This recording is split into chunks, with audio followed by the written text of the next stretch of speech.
My name is Rachel Turner, and I'm 28 years old. Our family Thanksgiving was supposed to be like every other year, tense smiles, forced conversation, and my billionaire grandfather Howard presiding over it all like a king. But everything changed when he walked into the dining room sporting a dark purple bruise beneath his left eye. The room fell silent. 82-year-old billionaires don't just show up to dinner with black eyes. Before anyone could ask what happened, he tapped his glass and announced, "It's time you all learned the truth about our family fortune. Where are you watching from today? Drop your location in the comments below, and hit that like and subscribe button if family drama gets your attention. Trust me, you haven't seen anything like what happened at our Thanksgiving table." Settle in, because this story about wealth, betrayal, and redemption is going to take you on quite a ride. To understand what happened that Thanksgiving, you need to know about the Turners.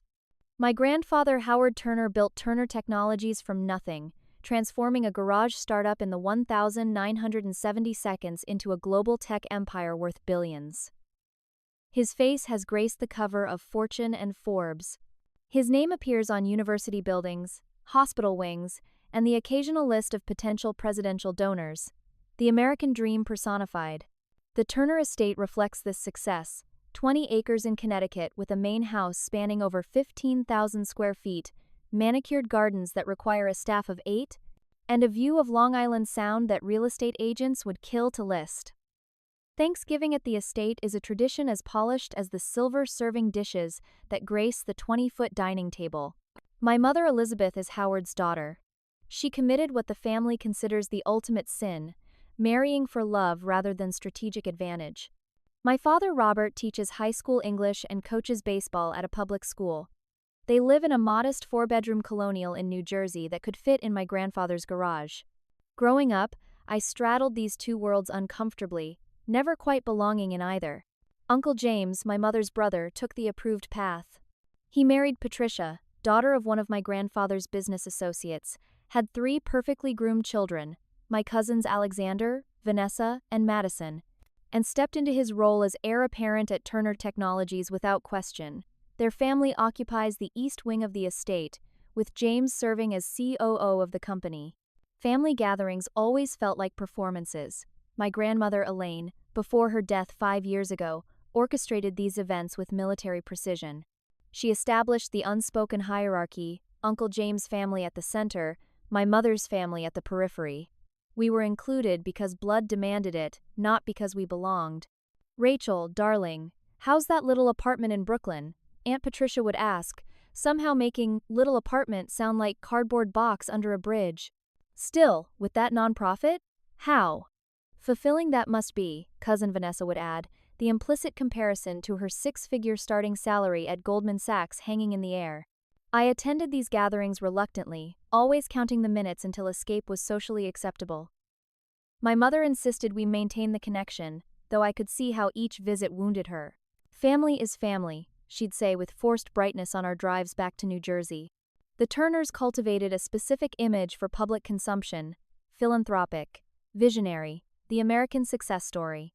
Grandfather Howard's biography From Garage to Greatness sat on shelves in airport bookstores nationwide. Uncle James and Aunt Patricia chaired charity galas. Cousin Alexander's acceptance to Harvard made the society pages. But beneath this perfect veneer, I'd noticed cracks. The way conversations stopped when certain people entered rooms. The tense phone calls my grandfather would take in his study during family events. The arguments between Uncle James and grandfather that would cease immediately when anyone approached. This Thanksgiving felt different from the moment I arrived. The staff seemed on edge. My grandfather, normally punctual to a fault, was noticeably absent from the pre-dinner cocktail hour. Uncle James checked his watch repeatedly, his typical smooth demeanor fraying around the edges. As I refilled my wine glass, I overheard a snippet of conversation between Uncle James and cousin Vanessa in the hall. "Did you talk to Dr. Levinson?" Uncle James asked in hushed tones. "He's prepared to sign the papers next week," Vanessa replied. "We just need to keep Howard in line until then." Before I could hear more, they noticed me and separated smoothly, Vanessa offering a practiced smile that never reached her eyes. The arrival of an unfamiliar face provided a welcome distraction. Thomas Hayes, introduced as my grandfather's new personal assistant, was perhaps 35, with serious eyes behind stylish glasses and none of the obsequious manner I associated with my grandfather's employees. He stayed close to the entrance, watching the family interactions with unsettling intensity. "He's been with Howard for about 6 months," my mother informed me when I asked. "Your grandfather seems to trust him implicitly, which is unusual. He keeps looking at Uncle James like he's memorizing his face for a police lineup," I observed. My mother frowned. "There's been tension at the company. Your father and I had dinner with Dad last month, and he seemed concerned about something. He wouldn't elaborate." The butler announced dinner before I could press for details, and we moved toward the dining room, the family automatically assuming their usual places along the massive table. My grandfather's chair at the head remained conspicuously empty as the first course was served.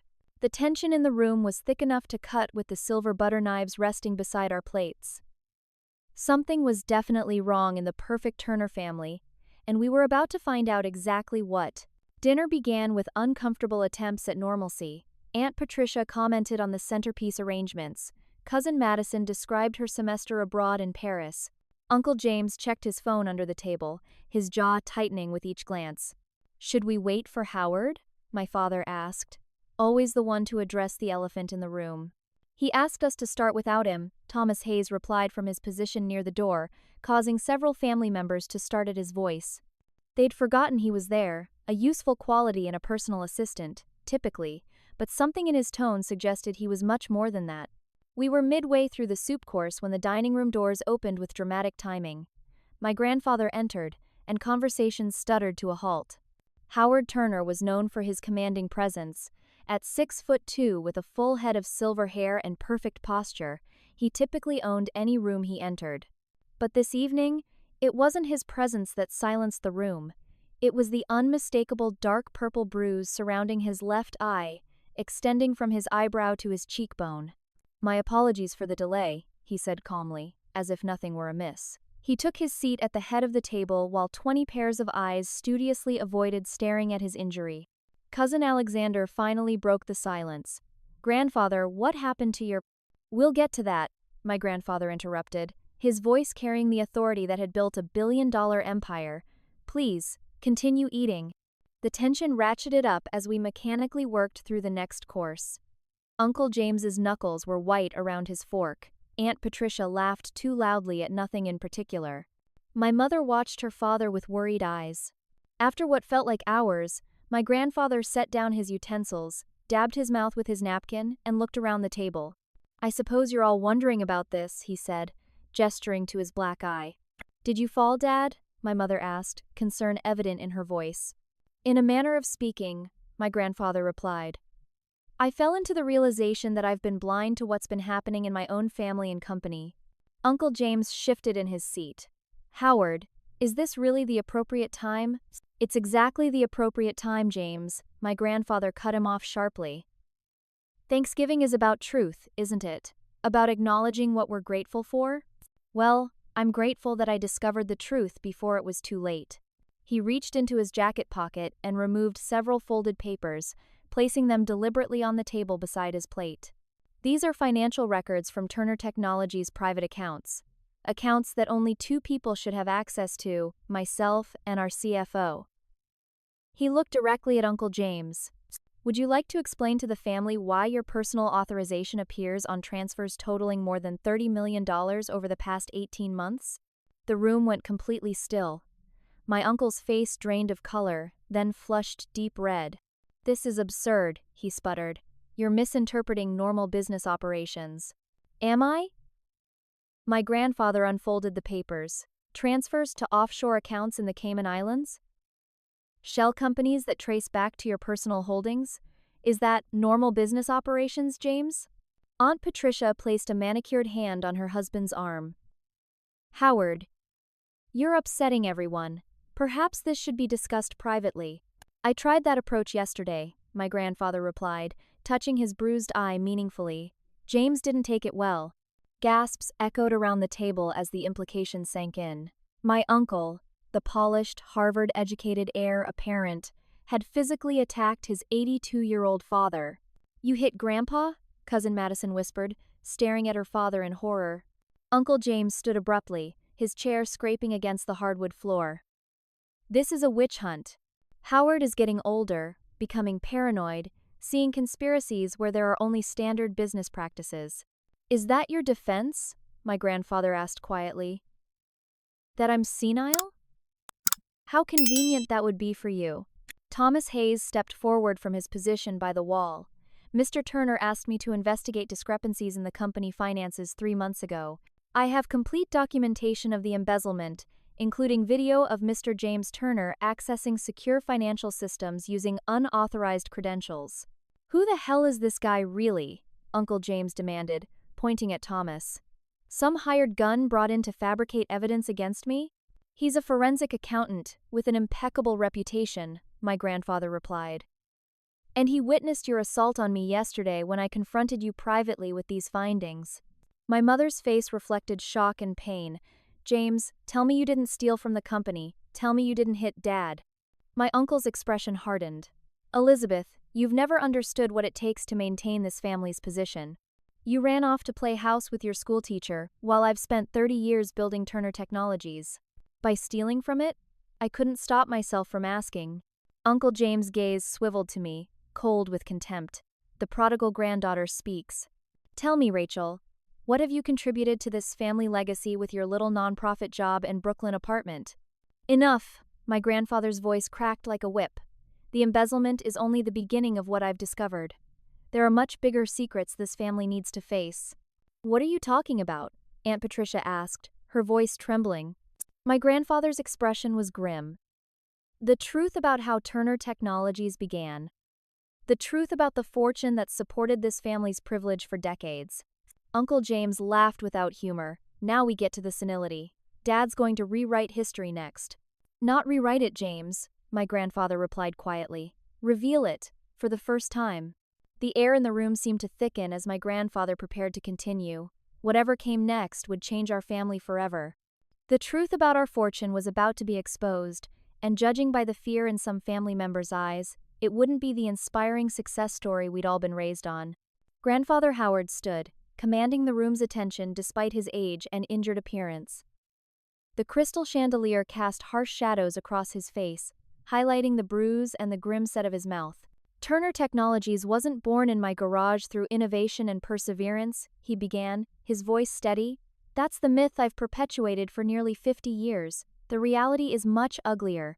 He paced slowly behind his chair, hands clasped behind his back like a professor delivering a difficult lecture. In 1972, I wasn't the technological visionary you've all been told about. I was a salesman at Harrison Computing Systems, a promising startup founded by William Harrison, a brilliant engineer who truly was innovative. My mother leaned forward, confusion evident on her face. Dad, I've never heard you mention this company or this man. Of course not, my grandfather replied. It's difficult to build a legacy of excellence on a foundation of theft. The statement hung in the air like a physical presence. No one moved. William developed a revolutionary microprocessor architecture. He trusted me with the business operations while he focused on the technology. That trust was misplaced. His voice cracked slightly. I systematically copied his designs, established shell companies, and filed patents in my own name. Then I used investor connections to freeze Harrison out of the industry. Cousin Alexander shook his head in disbelief. That can't be true. You're Howard Turner. You're in textbooks. Business schools study your methods. They study a carefully constructed fiction, my grandfather replied. The early technology that built Turner Technologies was stolen from William Harrison. I felt physically ill. My grandfather, whose success I'd resented but secretly admired, was admitting to being a thief, not a genius. The family fortune that had created the mansion around us, the privilege my cousins flaunted, even the smaller benefits I'd received through trust funds and educational opportunities, all of it built on fraud. If this is true, my father spoke up, his teacher's analytical mind engaged. Why hasn't this Harrison person ever come forward? My grandfather's expression darkened. Initially, William was destroyed, financially and emotionally. By the time he might have fought back, I had the resources to bury him in litigation. He had a family to support and couldn't risk what little he had left. He paused, looking around the table. But I wasn't completely without conscience, even then. I established a secret fund that provided financial support to the Harrison family through anonymous channels, educational trusts for his children, medical care when his wife developed cancer, seed money when his son tried to start a business. Aunt Patricia made a strangled sound, somewhere between a laugh and a sob. All eyes turned to her. "You knew," my grandfather said. "It wasn't a question." She nodded, tears streaking her perfect makeup. "I found documentation in your study 15 years ago when I was looking for the family photo albums. Letters to Harrison's family lawyer, transfer records." "And you never said anything?" my mother asked, incredulous. "Why would I?" Aunt Patricia shot back. "Risk everything this family has for some ancient mistake? Protect the legacy, that's what Elaine always said." "My wife didn't know," my grandfather corrected firmly. "Your mother believed in me completely, which only compounded my guilt." The revelation of Aunt Patricia's complicity created immediate fractures around the table. Uncle James moved subtly away from his wife, while their children stared at their mother in shock. "Grandpa," Madison whispered, Are we frauds?" The raw question from my youngest cousin seemed to pierce my grandfather's composure. He sank back into his chair. "Yes and no, Madison. The original sin was mine, but the company's subsequent success came from legitimate innovation and business acumen. The wealth you've enjoyed is real, if tainted in its origins." My mother, who had been uncharacteristically quiet, finally spoke. "All these years," she said softly, "I defended you to Robert, to Rachel, when they questioned the family's values. I truly believed you were the man in those biographies." The pain in her voice made me reach for her hand under the table. She squeezed mine tightly. "Elizabeth," my grandfather addressed her directly, "your distance from the company was my greatest relief. You and Robert built something authentic. Your lives haven't been predicated on my lie. But we benefited from it," I pointed out. "My college fund, Mom's trust." "True," he acknowledged. "No one here has completely clean hands, even passively." My father, always the moral compass, asked what everyone was thinking. "Why reveal this now, Howard, after nearly 50 years?" Because of Thomas, my grandfather gestured toward his assistant, who had remained a silent observer. "Thomas Hayes isn't just my assistant, he's William Harrison's grandson." Every head swiveled toward Thomas, who met the collective gaze steadily. 6 months ago, Thomas approached me with evidence of both my original theft and, surprisingly, evidence of a new conspiracy within the family. Rather than exposing me immediately, he proposed something unexpected: reconciliation and restitution. Thomas stepped forward. "My grandfather is still alive. He's 84 and living modestly in Vermont. He never told me about the theft. I discovered it while researching technology patents for a project at MIT. When I confronted him, he was reluctant to resurrect the past, but I felt justice was necessary." "So you infiltrated our family?" Uncle James accused. "I came seeking truth, not revenge," Thomas replied evenly. "What I found was more complicated than I expected. Howard Turner, the younger man, was a thief. Howard Turner, the older man, has been trying, imperfectly, to make amends for decades." My grandfather continued. "When Thomas approached me, I saw it as perhaps my final opportunity to right my greatest wrong. What I didn't anticipate was discovering an even more immediate betrayal within my own family." The focus shifted back to Uncle James, who remained standing, his expression hardening into something ugly. "This is rich," he sneered. "You're a fraud and a thief lecturing me about betrayal?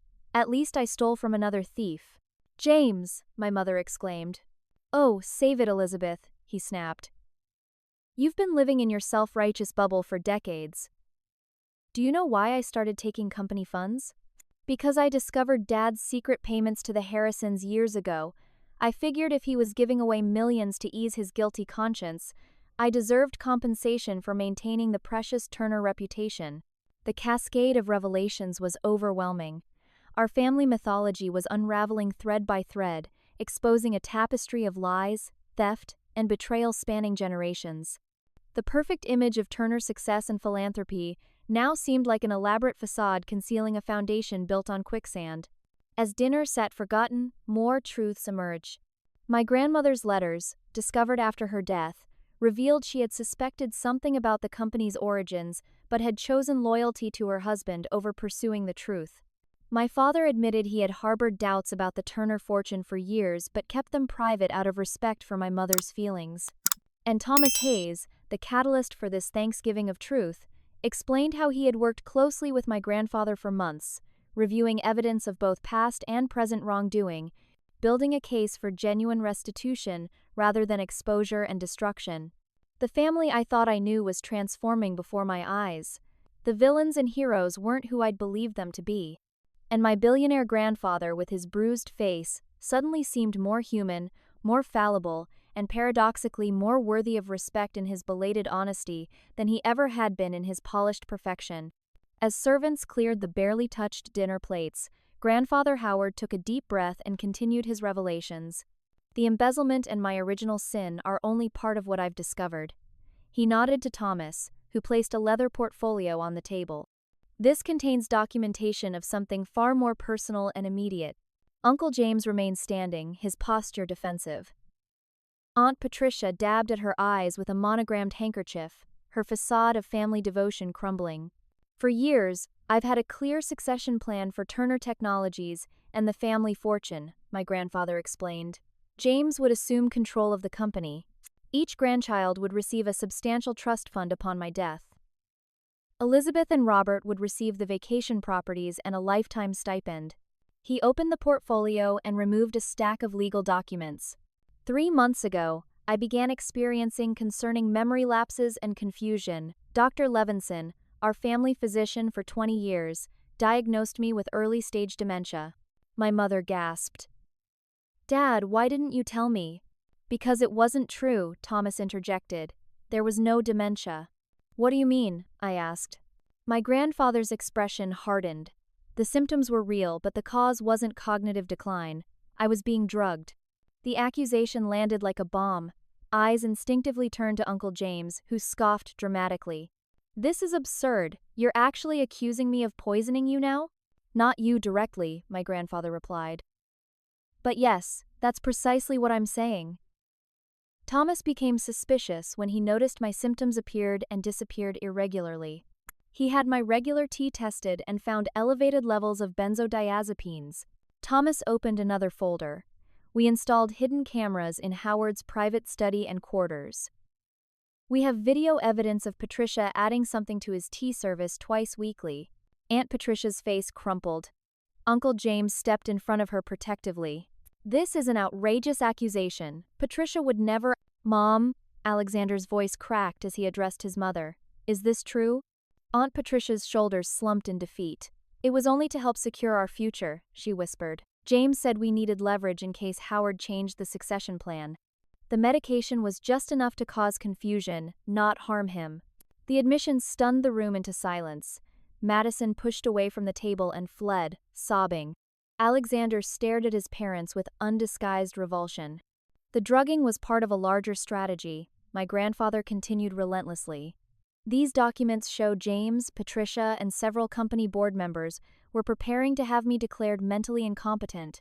He spread papers across the table. Medical evaluations with falsified test results, court petitions drafted but not yet filed, affidavits ready for signature. Once I was declared incompetent, James would assume emergency control of the company and my assets. The succession plan would be implemented immediately, but with one significant change. He looked directly at my mother. Elizabeth and her family were to be completely cut out. The documents include a forged codicil to my will disinheriting Elizabeth, Robert, and Rachel, supposedly due to concerns about their undue influence on a declining old man.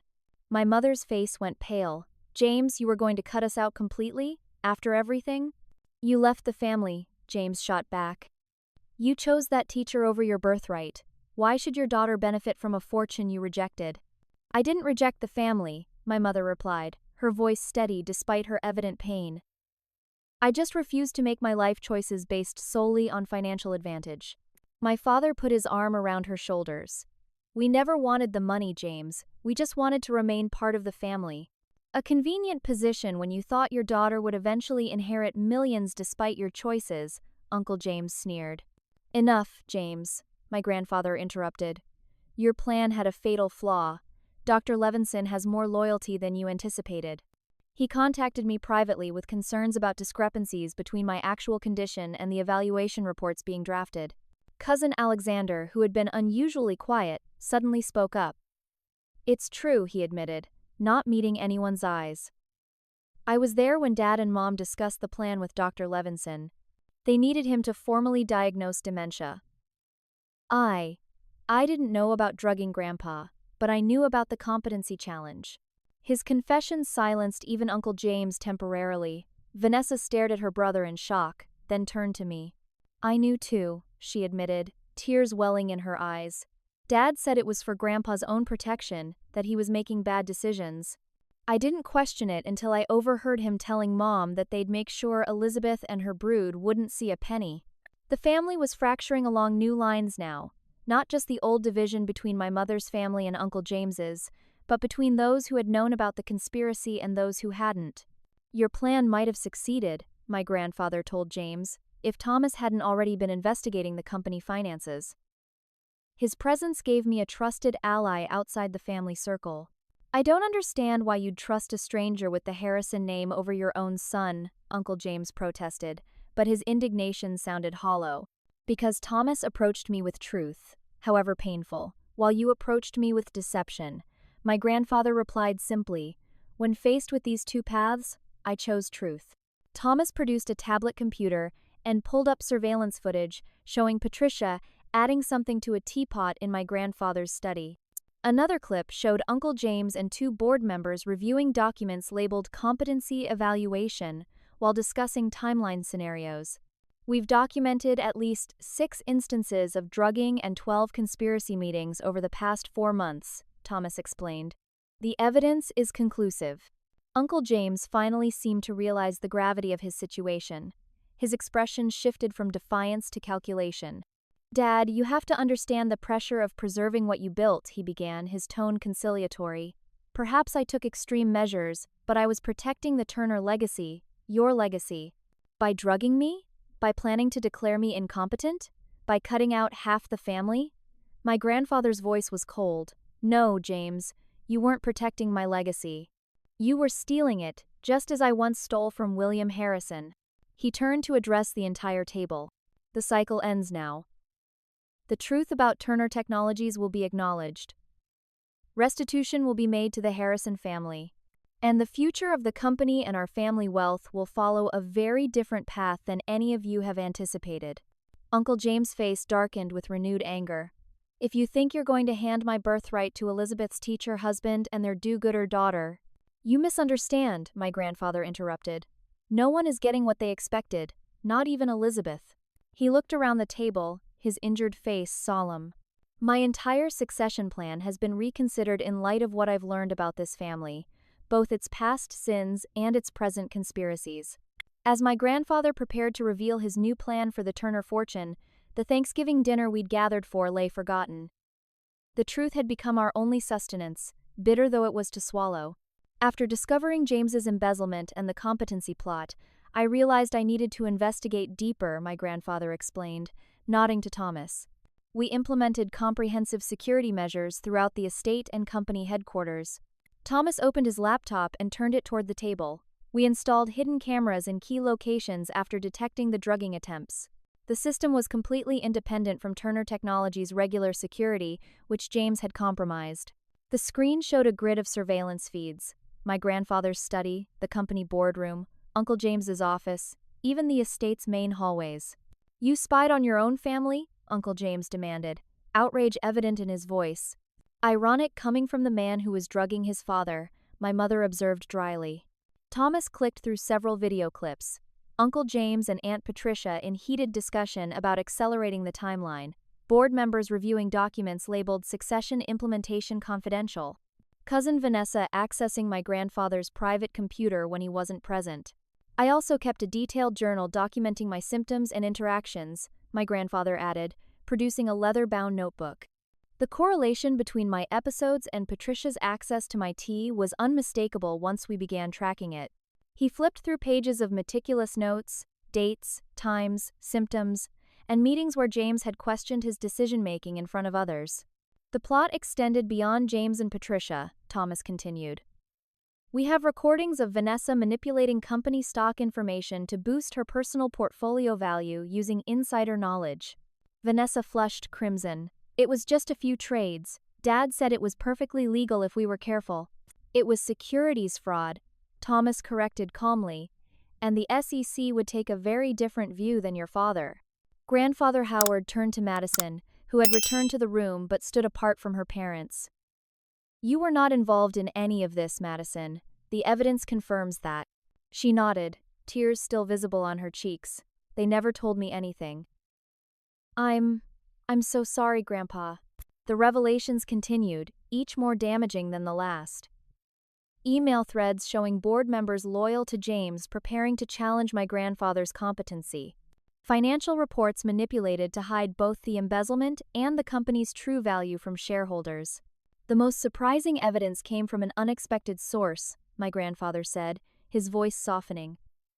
After your grandmother passed, I found a hidden compartment in her jewelry box. He removed an envelope from the portfolio and handled it with obvious emotion. Elaine kept her own secrets, it seems. These letters show she suspected something about the company's origins. She made discreet inquiries about William Harrison years ago. My mother accepted the letters with trembling hands. Mom knew? Not everything, my grandfather clarified, but she sensed something wasn't right about my success story. Instead of confronting me directly, she established her own connection to the Harrison family. He gestured to Thomas, who produced another set of documents. Your grandmother made anonymous donations to Harrison family causes. She attended William's wife's funeral from a distance. She even arranged for Madison to receive a scholarship from a foundation that, through various shells, she controlled, a foundation specifically supporting Harrison descendants. Aunt Patricia looked stricken. Mother knew about the Harrisons and never told me? Elaine believed in protecting family above all, my grandfather replied. But her definition of protection differed from yours, Patricia. She protected their dignity and future without enabling the lies. Thomas picked up the narrative. 6 months ago, I approached Howard with evidence of the original technology theft. I expected to find a villain from my grandfather's stories. Instead, I found a complicated man trying to balance public success with private guilt. Thomas showed me all he had discovered about the company's origins, my grandfather added. He could have gone public, destroyed everything. Instead, he proposed something radical, genuine reconciliation and restitution. Thomas nodded. My grandfather William doesn't want destruction. He wants acknowledgement and justice. While Thomas and I were working through this process, my grandfather continued. He noticed discrepancies in the company financial reports. His forensic accounting background flagged James's embezzlement, which led us to discover the competency plot. He looked around the table, his expression grave. The evidence isn't just about exposing wrongdoing, it's about understanding the true nature of this family, who can be trusted and who cannot. Uncle James, who had remained uncharacteristically silent during these revelations, finally spoke. If you release any of this, you destroy the company. Is that what you want? To burn down everything you built, legitimately or not, to punish me? This isn't about punishment, James, my grandfather replied. It's about truth and consequence. You chose your actions, now you face their natural results. Thomas produced one final piece of evidence, a small voice recorder. This is perhaps the most damaging, he said, placing it on the table. A recording from last month's Thanksgiving planning meeting. He pressed play, and Uncle James's voice filled the room. Once the old man is declared incompetent, we'll have 90 days to restructure everything before anyone can challenge it. Elizabeth and her family get nothing. I've already prepared documentation showing Howard's concerns about Robert's influence. The grandchildren trusts will be revised to benefit only our children. The company transitions immediately to my control. Aunt Patricia's voice followed. What about the board members who are still loyal to Howard? They'll fall in line or be removed, James replied confidently. Money talks, and those who won't be bought will be outvoted. A third voice, recognizably Alexander's, asked hesitantly, Is this really necessary? Couldn't we just wait until Grandpa? We can't risk him changing his mind, James interrupted sharply. He's been spending too much time with Elizabeth lately, and this new assistant has his ear. We move now, while we still control enough variables. Thomas stopped the recording. The room was deadly silent. That meeting occurred in James's office at company headquarters, he explained. Similar conversations took place at the estate, at restaurants, even on James's supposedly secure phone line. My grandfather surveyed the table, his expression a mixture of sadness and resolve. Now you understand why today's revelations were necessary. The conspiracy was days away from implementation. James planned to use the family Christmas gathering to have me served with competency challenge papers. My mother looked shattered. All these years, I thought the distance between us was because of my choices. I never imagined James was actively working to cut us out completely. Uncle James stood abruptly. This is character assassination. Edited recordings, manufactured evidence. Enough, James. My grandfather's voice cracked like a whip. The evidence is authentic, as you well know. The only question remaining is what happens next. He turned to Thomas, who nodded and continued. Howard has options. He could press criminal charges for the drugging, the embezzlement, and the conspiracy. He could file civil suits. He could release everything to the media. Or, Uncle James demanded, desperation creeping into his voice. Or, we can address this as a family matter, my grandfather replied, with consequences that are proportional and focused on repair rather than destruction. He looked around the table, his gaze lingering on each face. Before I explain my decision, you should know one final piece of information that influenced my thinking. He paused, his expression softening with vulnerability I'd never witnessed in him before. I received a terminal diagnosis 3 months ago. Pancreatic cancer, stage 4. The doctors give me perhaps 6 months. The revelation hit like a physical blow. My mother cried out softly. Even Uncle James looked genuinely shocked. That's why you're doing this now, Alexander realized aloud. You're putting your affairs in order. My grandfather nodded. I have precious little time to rectify the wrongs of my life and secure the future of this family, what remains of it after today's truth-telling. He rose from his chair, suddenly looking every one of his 82 years, the bruise beneath his eye a stark reminder of how far his son had been willing to go. The new succession plan for Turner Technologies and the Turner fortune will account for everything we've discussed today, the original sin of its founding, the recent betrayals, and most importantly, the character each of you has demonstrated when tested. Uncle James's expression darkened with the realization that his birthright was truly in jeopardy. Aunt Patricia stared blankly at the table, her perfect world crumbling around her. My cousins exchanged uncertain glances, their futures suddenly unwritten. And my mother reached for my hand under the table, squeezing it gently, as we prepared to learn what would become of the Turner legacy after the most extraordinary Thanksgiving revelation imaginable. The aftermath of my grandfather's revelations was immediate and chaotic. Uncle James slammed his fist on the table, causing crystal glasses to topple. You can't seriously be considering cutting me out of the company I've helped run for 20 years, he shouted. One mistake doesn't erase decades of loyalty. Drugging your father and conspiring to have him declared incompetent goes well beyond one mistake, my father pointed out calmly, earning a venomous glare from my uncle. Stay out of this, Robert, Uncle James snapped. You've been waiting for years to get your hands on the Turner fortune through Elizabeth. Don't pretend you're some moral authority. My father's expression remained composed. I've never wanted your money, James. I have a pension and a job I love. That's always been enough for me. How convenient to claim virtue when you have nothing to lose, Aunt Patricia interjected, her voice brittle. The perfect facade of family unity had completely shattered. Decades of resentment and positioning erupted into open conflict. I trusted you, my grandfather said to James, his voice heavy with disappointment. I was preparing you to take full control of the company. You had everything without resorting to these measures. Everything except real authority. James shot back. You've been promising retirement for years while maintaining veto power over every significant decision. I was tired of being CEO in name only. Alexander stood suddenly, distancing himself physically and symbolically from his parents. What you did was criminal, he told them, his voice shaking. You taught us our whole lives about the Turner legacy, about integrity and leadership, and then you drugged your own father. Patricia reached for her son's arm, but he pulled away. We did what was necessary to protect the family interests, she insisted. You'll understand when you're older. I'm 29 years old, Mother, Alexander interrupted. Stop treating me like a child who can't recognize wrong from right.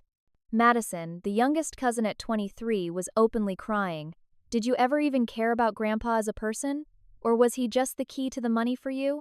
Of course we care about him, Patricia replied, desperation creeping into her voice.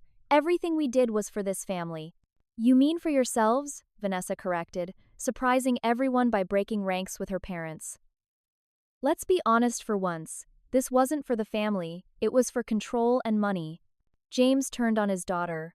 After everything we've given you, the connections, the education, the lifestyle, you turn on us that easily? You involved me in fraud, Vanessa cried. Those stock manipulations you had me do could get me barred from the financial industry for life if they're discovered.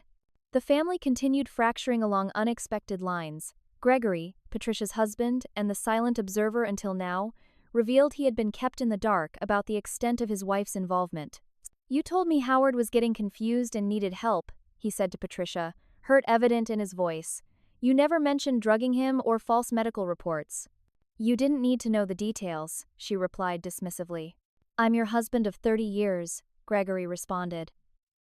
I deserved better than to be kept in the dark about something this serious. My mother, who had been processing everything in stunned silence, finally addressed her brother directly. All these years, I thought the distance between us was my fault for choosing a different path, she said quietly. I never imagined you resented me this much. You abandoned the family business, James replied, but his self-righteousness seemed hollow now. I chose a different career, not a different family, my mother corrected. I never missed a holiday, never refused to help when asked, never stopped trying to maintain our relationship despite your condescension toward my choices. She turned to my grandfather. Dad, I'm so sorry. I should have noticed something was wrong. The symptoms you were experiencing were deliberately hidden from you, my grandfather finished. James and Patricia made sure our direct contact was limited whenever the drugs were active in my system. Thomas, who had been quietly documenting the conversation, spoke up. The isolation was strategic. They canceled several of your planned visits last minute and rescheduled when Howard would be clear-headed. The methodical nature of the plot stunned us all into momentary silence. Cousin Alexander broke it by addressing my grandfather directly. What happens now? To the company? To the family? Before my grandfather could answer, Uncle James made a desperate attempt to regain control of the narrative. This is all very dramatic, he said, forcing a calm he clearly didn't feel. But let's be practical. A public scandal benefits no one. The company's stock would plummet. The family name would be dragged through the mud. Howard's legacy would be tainted by both the original Harrison theft and this unfortunate family disagreement. Unfortunate family disagreement? I repeated incredulously. You drugged your father and planned to declare him incompetent? Semantics, James waved dismissively. The point is, we can resolve this privately. Howard keeps his public reputation intact, the company remains stable, and we implement a more equitable succession plan. My grandfather regarded his son with something approaching pity. You still don't understand, do you? This isn't a negotiation. It's not a boardroom situation you can manipulate to your advantage. Then, what is it? James demanded. It's a reckoning, my grandfather replied simply. For all of us, myself included. He turned to address everyone. I've spent 50 years building a company and a family reputation based partly on a lie. I've justified it by telling myself the good we've done, the jobs created, the charitable giving, the technological advancements, somehow balanced the original sin. He shook his head sadly. James learned from my example, whether I intended to teach that lesson or not. Take what you want and justify it later. The ends justify the means. James seized on this opening. Exactly. You did what was necessary to build something great. I was simply protecting it. No, my grandfather replied firmly. That's the rationalization I used for decades. It was wrong when I did it, and it's wrong now. The difference is that I'm finally facing the consequences of my actions. You'll face yours as well. The conversation was interrupted by an unexpected development. My cousin Vanessa suddenly began sobbing uncontrollably. I can't do this anymore, she gasped between sobs. There's more you don't know. All eyes turned to her. Dad didn't just plan to challenge Grandpa's competency, she revealed. He's been systematically undermining Grandpa's charitable foundation too, redirecting funds, canceling initiatives Grandpa cared about. James lunged toward his daughter. Vanessa, shut up! Thomas stepped between them smoothly. Let her speak, Mr. Turner. Vanessa continued, her voice steadying as she unburdened herself. The Harrison Fellowship program Grandpa secretly established? Dad discovered it last year and has been working to dismantle it through board manipulations. My grandfather closed his eyes briefly, absorbing this new betrayal. Why would you target that specifically, James? He asked quietly. Because it was clearly connected to your guilty conscience about something, James replied defiantly. I didn't know the details then, but I knew it was important to you for some reason beyond normal philanthropy. It had your personal attention in a way other initiatives didn't. The calculated nature of the cruelty, targeting specifically what would hurt most, silenced the room. My mother finally broke the tension. We've spent our entire lives performing perfect family at holidays while harboring all these secrets and resentments. I don't want to do this anymore. She looked around the table. Whatever happens with the company and the money, can we at least agree to stop pretending? No more facades, no more performances. Elizabeth is right, my grandfather said. The time for performances is over. He turned to Thomas.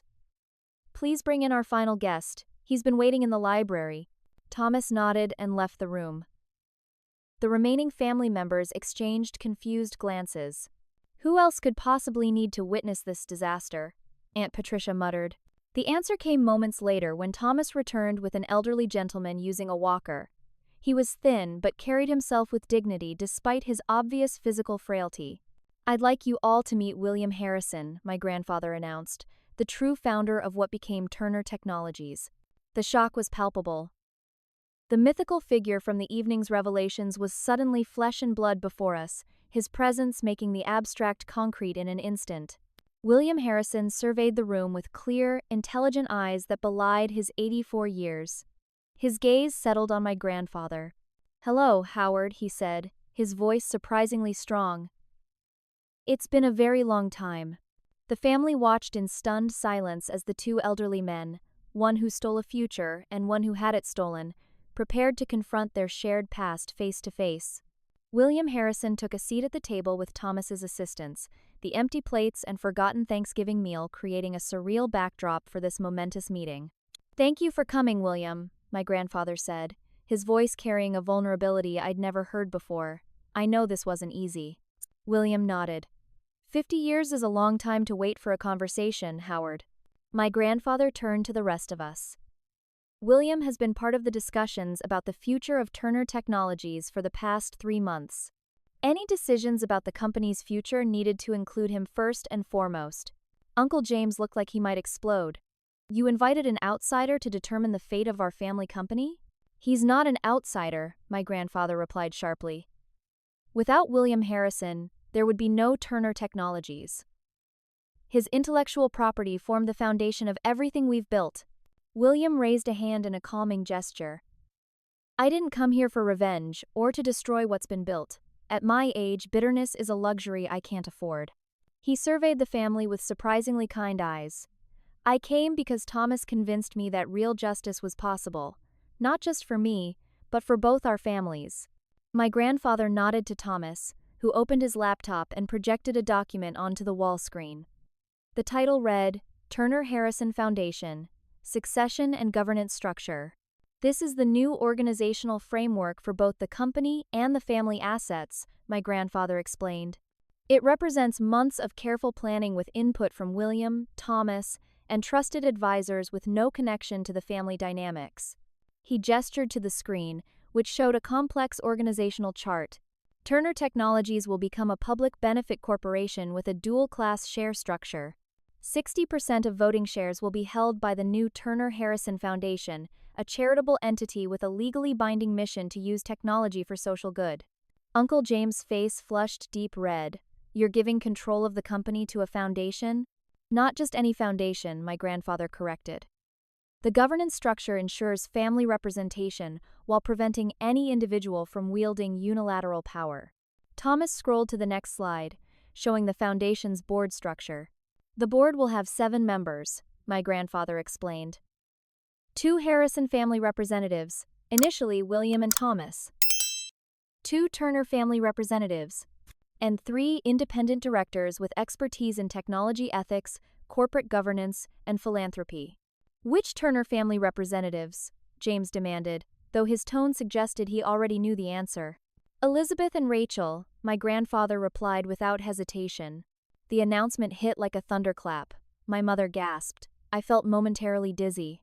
Me? I finally managed. I don't have any business experience. I work for a nonprofit environmental organization. Exactly, my grandfather nodded. Your experience outside the corporate world, your ethical framework, and your distance from the family's power struggles make you ideal for helping guide the foundation's mission. Uncle James stood so abruptly his chair crashed to the floor behind him. This is outrageous. You're giving control of a multi-billion-dollar company to your environmentalist granddaughter who lives in a Brooklyn apartment? Not control, James, my grandfather corrected calmly. Governance responsibility as part of a balanced board. And yes, Rachel's perspective on sustainability and corporate ethics is precisely what the company needs. He turned to the screen again as Thomas advanced to the next slide. As for the personal assets and family trusts, there are significant changes there as well. The estate will be sold, with proceeds divided between the foundation and restitution payments to the Harrison family. Aunt Patricia made a strangled sound of protest, but my grandfather continued. Each family member will receive a significantly revised trust allocation based on one simple metric: demonstrated ethical behavior. The next slide showed a stark comparison. James and Patricia would receive modest annual stipends rather than lump sums or control positions. Alexander and Madison would receive their full originally planned trusts, with Madison's increase to match her brother's. Vanessa's trust would be placed in escrow pending her cooperation with investigations into the securities violations she participated in. My mother, father, and I would each receive trusts that, while substantial, were designed to support our existing life choices rather than fundamentally change them. This structure accomplishes several goals, my grandfather explained. It acknowledges and begins to rectify the original wrong done to the Harrison family. It ensures Turner Technologies continues as a viable business that supports thousands of employees. It removes the incentives for family infighting over control. And it rewards character rather than cunning. I'll contest this, James declared flatly. No court will uphold such a radical revision when it's clearly the product of undue influence during your illness. My grandfather smiled thinly. You're welcome to try, James. The documentation of your embezzlement and the drugging conspiracy will make fascinating reading for the probate judge. Not to mention the SEC, the district attorney, and the business press. William Harrison spoke up, his voice gentle but firm. Howard has been remarkably fair in these arrangements, considering the circumstances. I urged a more punitive approach, but he insisted on restitution rather than retribution. You have no right, James began, but William cut him off. I have every right, the elderly man stated firmly. My life's work was stolen. My family struggled while yours prospered. Yet here I sit, offering reconciliation rather than ruin.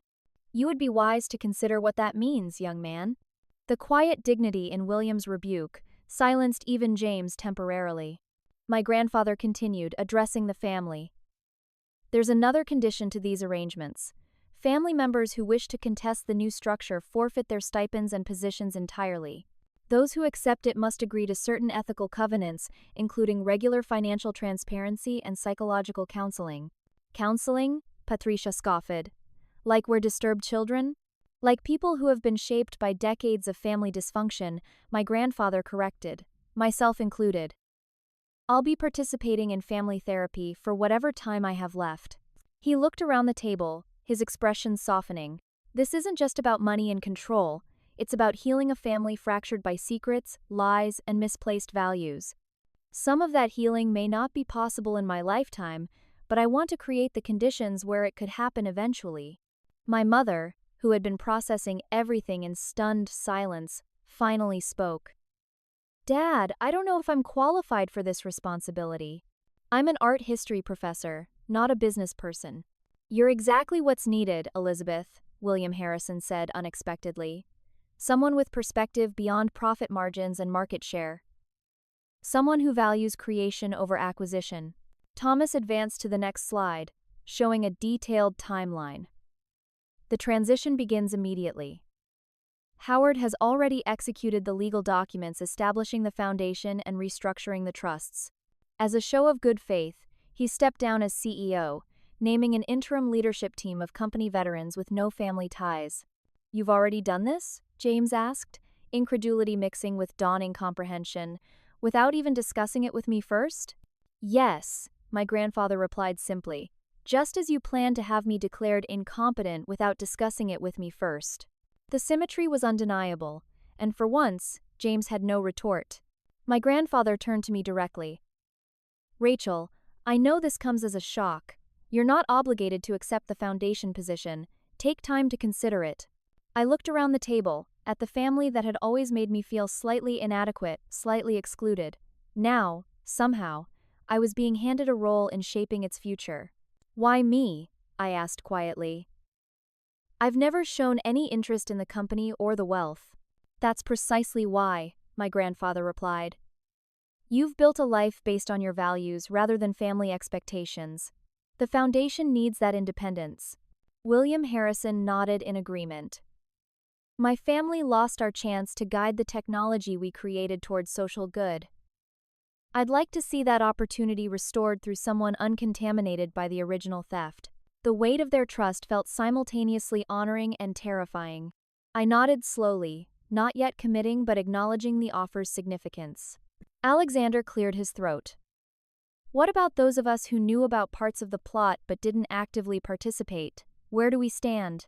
My grandfather's expression was complex, disappointment mingled with hope. "You'll need to make amends in concrete ways, Alexander. The trust structure includes provisions for redemption through service and demonstrated character growth." "Service?" Alexander echoed uncertainly.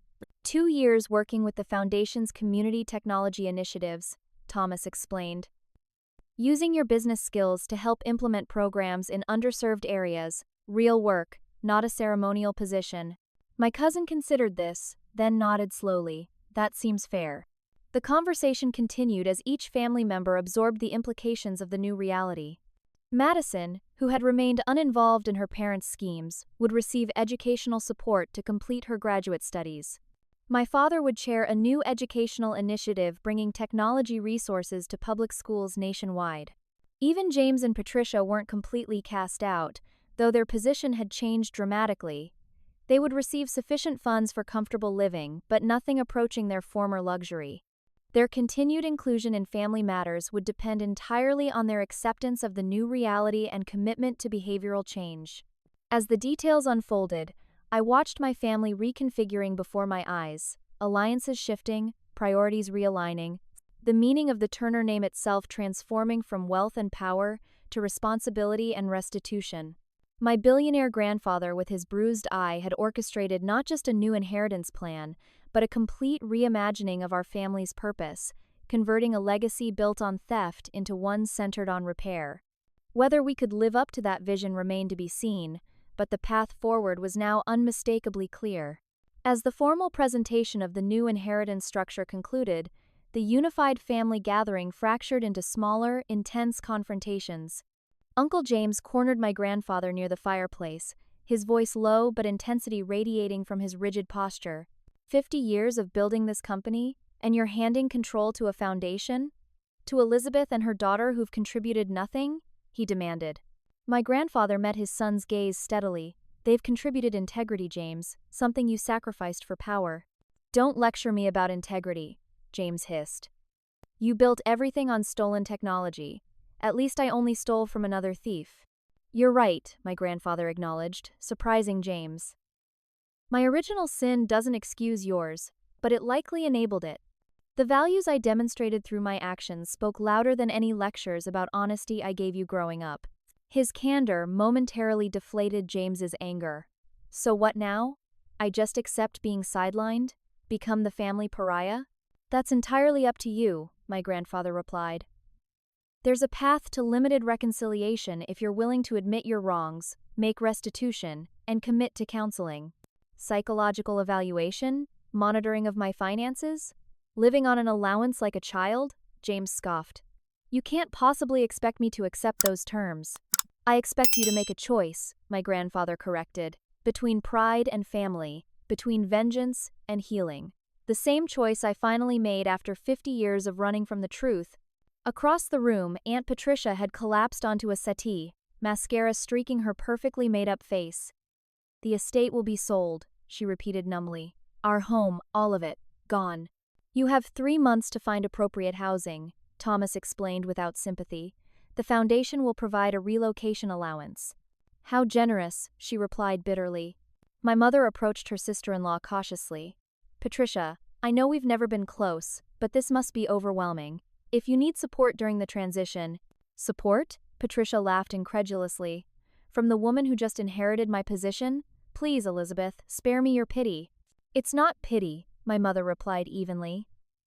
It's recognition that we're still family, despite everything. Patricia looked away. Family has never meant what you think it means, Elizabeth. It's always been about position and appearance. You were just too naive to see it. Or perhaps you were too cynical, my mother suggested gently before walking away. The most volatile confrontation occurred between Vanessa and her parents. You used me, she accused, voice trembling. You had me commit securities fraud to protect your conspiracy. We involved you in standard family business practices, James countered smoothly. Any technical violations were minor. The SEC won't see it that way, Thomas interjected, having overheard. But your cooperation with the investigation will be a significant mitigating factor, Vanessa. She turned to him, eyes wide. Investigation? Is that certain now? Your grandfather believes transparency is the only path forward, Thomas confirmed. That includes regulatory disclosure of past improprieties. James stepped between them. You're not speaking to my daughter without counsel present. That's my decision, Dad, Vanessa replied, newfound resolution in her voice. And I think I need my own attorney, not the family lawyer who's been covering for you for years. While these confrontations unfolded, I found myself approached by my cousin Alexander. We had grown up together but drifted apart after college as he embraced the corporate world while I pursued environmental advocacy. So, he began awkwardly. Co-trustees of a multi-billion-dollar foundation. That's unexpected. I nodded, still processing this myself. Completely unexpected. I owe you an apology, he said abruptly. For years, I've made comments about your career choices, your apartment, your values. I believed I was superior because I was following the prescribed Turner path. His candor surprised me. What changed? Watching my parents' complete moral collapse, he admitted. Discovering that everything I was raised to value was built on lies and theft. It's disorienting. I can imagine, I said, though in truth I couldn't fully comprehend his position. My mother had raised me with clear eyes about the family dynamics, neither idolizing nor demonizing the Turner wealth. The thing is, Alexander continued, I actually don't know who I am without the narrative I've been living. Harvard Business School, groomed for leadership, destined to run Turner Technologies. If that's gone, what's left? His vulnerability struck me. Beneath the polished exterior was someone just as lost as the rest of us. Maybe that's the opportunity, I suggested, to discover who Alexander is without the Turner expectations. He considered this, then nodded slowly. The foundation work. It's not what I planned, but maybe it's what I need. Our conversation was interrupted by a commotion near the main entrance. Madison had attempted to leave, only to be physically restrained by her father. You're not going anywhere until this is resolved, James was saying, his grip on her arm visibly tight. Let go of me, Madison cried, struggling to free herself. My father, ever the protective teacher, moved quickly to intervene. James, you need to release your daughter right now. Stay out of this, Robert, James warned, but his grip loosened just enough for Madison to pull away. I can't be here anymore, she sobbed. Everything I thought about our family is a lie. Grandpa stole the company. Dad stole from the company. Mom drugged Grandpa. It's all so twisted. Her raw pain resonated through the room, momentarily silencing the various confrontations. Here was the youngest of us, the one most sheltered from family politics, giving voice to the collective trauma of discovering our family mythology was built on quicksand. My grandfather approached her slowly, his aged hand gently touching her shoulder.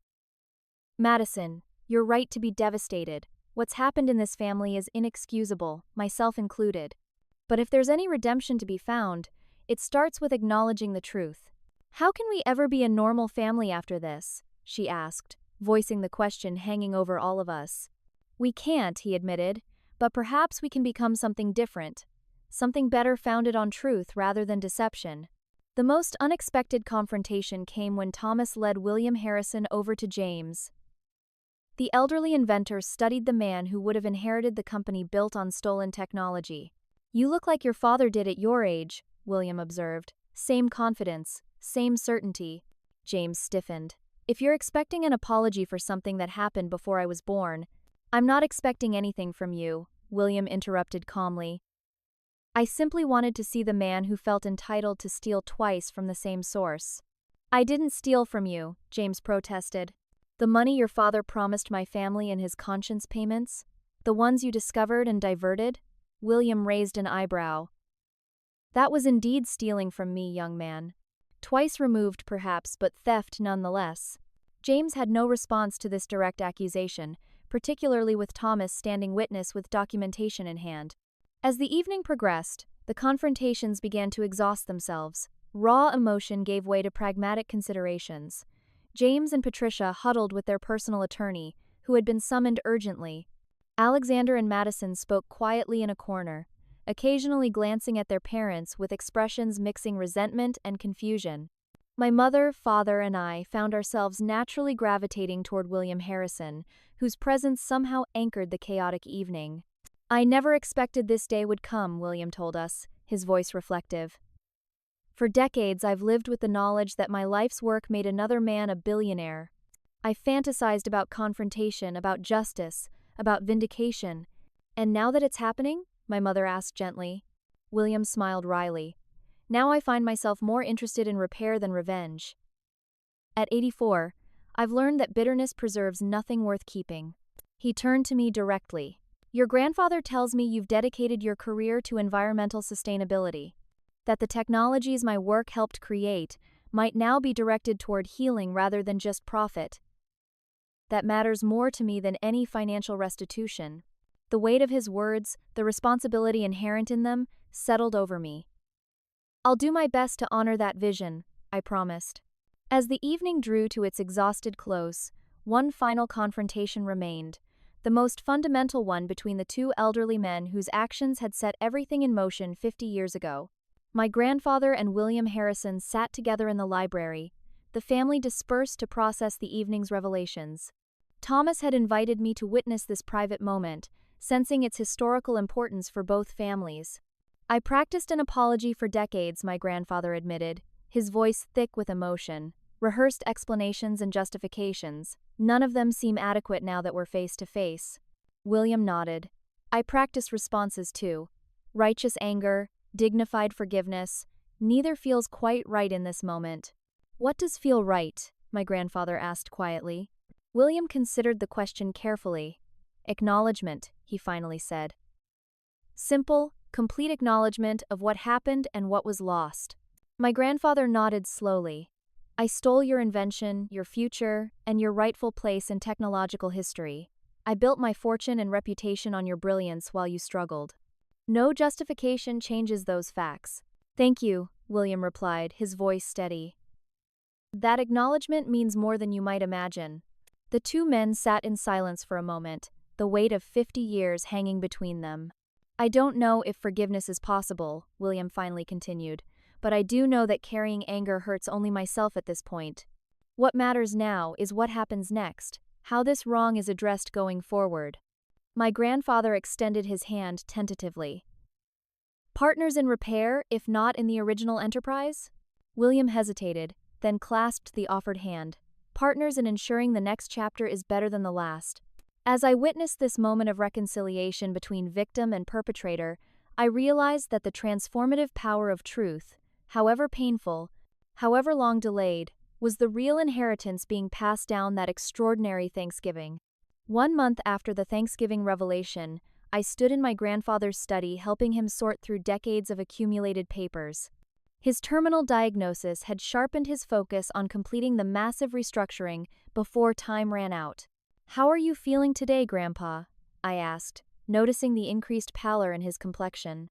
Like a man racing against an unbeatable opponent, he replied with a wry smile, but also lighter than I've felt in 50 years. The transformation of Turner Technologies into the Turner Harrison Foundation was proceeding at remarkable speed. Legal teams worked around the clock drafting governance documents, financial advisors restructured assets, and communications specialists prepared for the inevitable public scrutiny once the story broke. "The board meeting yesterday went well," I told him, organizing a stack of charitable foundation reports. "The independent directors you selected are impressive. They ask tough questions." "That's exactly why I chose them," he nodded approvingly. "The foundation needs people who will challenge easy answers and comfortable assumptions." My grandfather's health was declining visibly, but his mind remained sharp, focused on establishing the foundation properly before he no longer could. The family's response to the new reality varied dramatically. Uncle James had initiated legal challenges as promised, but his position weakened substantially when federal investigators opened an inquiry into the embezzlement Thomas had documented. Facing potential criminal charges, he reluctantly entered negotiations for a settlement that would avoid prison in exchange for accepting the new inheritance structure. Aunt Patricia had retreated to their vacation home in the Hamptons, refusing contact with most family members. Through her attorney, she had requested a divorce from James, apparently unwilling to weather his potential legal troubles. My cousins were each finding their own paths forward. Alexander had surprised everyone by embracing his assigned role with the Foundation's community initiatives. "I'm finding meaning in the work," he confessed during our weekly coffee meetings. "It's not what I planned, but it feels right in a way running corporate divisions never did." Madison had returned to graduate school, now studying psychology with a focus on family systems. "I want to understand what happened to us," she explained during a heartfelt phone call. "How a family can appear so perfect while rotting from within." Vanessa had chosen the most difficult path: full cooperation with federal investigators regarding the securities violations she had participated in. In exchange for her testimony, she received immunity from prosecution but still faced professional consequences, including surrendering her financial licenses. "I made choices based on what I thought family loyalty required," she told me during a tearful lunch. "I need to make different choices now, based on actual integrity." My mother had stepped into her foundation role with unexpected confidence. Her art history background provided a unique perspective on legacy and cultural impact that complemented my environmental focus. "I spent decades believing I wasn't Turner enough," she reflected during a planning session. "Now I realize my distance from the family business culture might be exactly what the foundation needs." The most remarkable transformation, however, was in the relationship between the Turner and Harrison families. What began as reconciliation between two elderly men had expanded to include broader healing between the families. William Harrison had introduced us to his extended family, children, grandchildren, and great-grandchildren who had lived modest lives while we Turners enjoyed luxury built partially on their grandfather's stolen innovation. Rather than resentment, we found curiosity and cautious openness. Thomas had been the bridge, helping both families navigate the complex emotions surrounding our shared history. "The Harrison family winter gathering is next weekend," my grandfather mentioned, interrupting my thoughts. "William has invited us to attend." The symbolism wasn't subtle. For decades, the Turners had hosted elaborate holiday events showcasing wealth and status. Now, we were being invited to a modest family celebration at the Harrison home in Vermont. "Are you well enough to travel?" I asked, concerned. "Thomas has arranged medical transport," he replied. "This matters more than my comfort." The Thanksgiving reconciliation had prompted my grandfather to pursue healing with urgency. Beyond the formal business restructuring, he spent hours with William, documenting the true history of the technology that launched Turner Technologies. "William and I are recording a joint oral history," he explained. "The complete story, unvarnished, for the company archives and eventually the public." This commitment to truth extended to family relationships as well. My grandfather had begun weekly therapy sessions with my mother, working through decades of unspoken expectations and disappointments. We're learning to speak honestly to each other for perhaps the first time, my mother shared. It's painful but necessary. Even James had been offered a path to limited reconciliation. My grandfather had met with him privately, establishing clear conditions, full financial disclosure, regular counseling, and sincere apology to family members he had harmed. He's resistant, my grandfather acknowledged when I asked about the meeting. But the door remains open if he chooses to walk through it. As we worked through the papers in his study, I came across an old photograph, a group of young engineers in a laboratory, my grandfather and William Harrison standing side by side, smiling with the optimism of youth. Before everything went wrong, my grandfather said softly, noticing what I'd found. When we were still friends and colleagues, before ambition corrupted my character. You were different people then, I observed, studying the hopeful faces. Yes and no, he replied thoughtfully. The seeds of who we would become were already present. William's integrity was evident even then, as was my hunger for recognition and success at any cost. He took the photograph, studying it with the perspective of age. Character reveals itself over time through choices, Rachel. Remember that as you help guide the foundation. 2 weeks later, we gathered at the Harrison family home, a comfortable but modest farmhouse in rural Vermont. The contrast with the Turner estate couldn't have been more pronounced.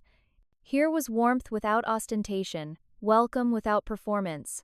William greeted my grandfather with the ease of old friends, their reconciliation having deepened through their work together. Welcome to our home, Howard, better late than never. My grandfather, now using a wheelchair as his strength diminished, clasped William's hand warmly. Thank you for making space for reconciliation when you had every right to refuse. The gathering was remarkable for its normalcy. Harrison family members shared stories, played games, and prepared food together. We Turners were welcomed without fanfare, incorporated into activities without the rigid formality that had characterized our own family events. I found myself in the kitchen helping William's granddaughter Sarah prepare vegetables for dinner. This must be strange for you, she observed, without judgment in her voice. Completely, I admitted, but in the best possible way. Our family gatherings were always performances. This feels real. She nodded understandingly. Grandfather told us not to treat this as some dramatic reconciliation between warring families, just people finding their way back to something authentic.